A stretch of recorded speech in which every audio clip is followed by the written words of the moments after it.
Amy Andoncourt, and tonight on Eyewitness Quality Watch, we are examining one of this week's biggest controversies, Jump In, the infamous Pepsi ad featuring supermodel Kendall Jenner.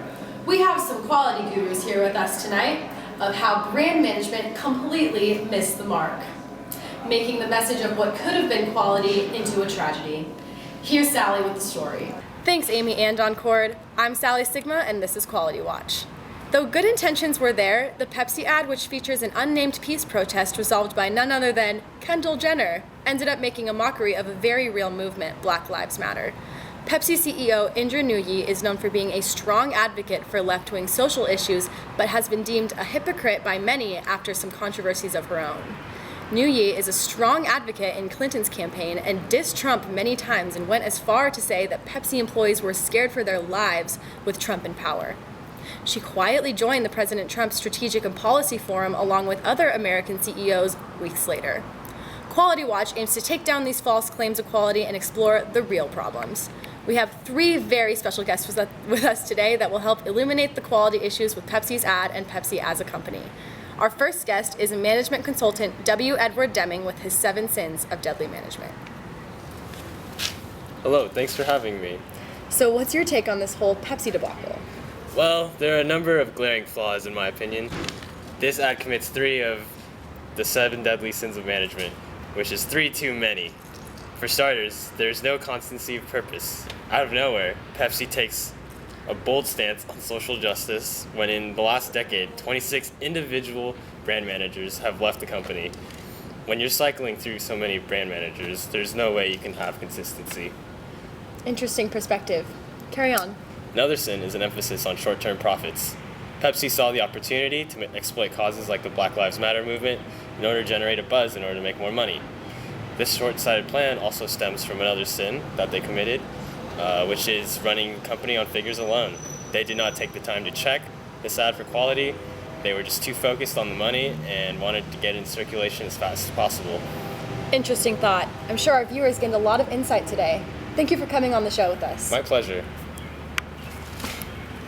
Up next, we have management consultant Joseph Duran and his concept of fitness for use.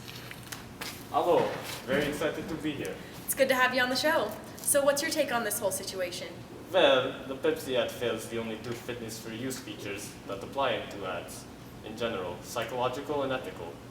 The ad is tasteless, inconsiderate, and undignified, and viewers responded accordingly.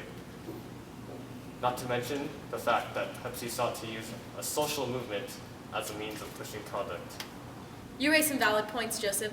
Thanks for joining us today. Of course, the viewers deserve the truth. Up next, we have Philip Crosby and his 4 absolutes with 0 defects.